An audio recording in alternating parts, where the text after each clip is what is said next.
Hə, cöşət. Cöşəyin bir neçə növü var, bu ondan biridir. Ağda, qarada mı? Ağdır. Ağ oxşuyur. İçiləsi də, içilən hə. Yox da içilən hamısı içilir. Deyirlər ama ağda xeyirdirlər. Vallahi güllərini yoxsa yarpağını. Şahin sağ ol. Sağ ol. Süfrəz dolu olsun, biz getdik. Sağ olun.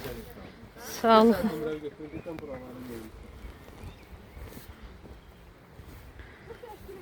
Ağda gələndən gəlirəm, harda. Tak что.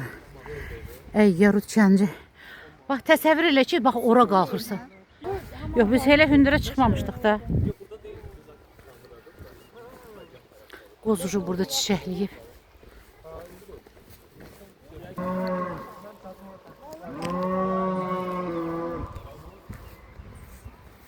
İnəyin səsi əks səda verir buralarda. İki dağın ortası. Exa kimi səsləndi.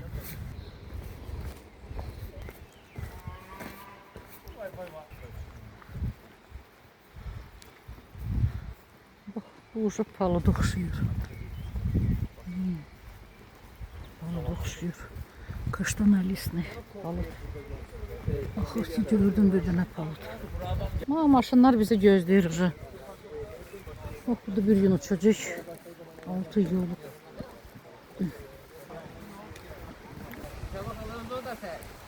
Ay, bu da mən. Fasanın gör ne kadar ağac olacak aradan.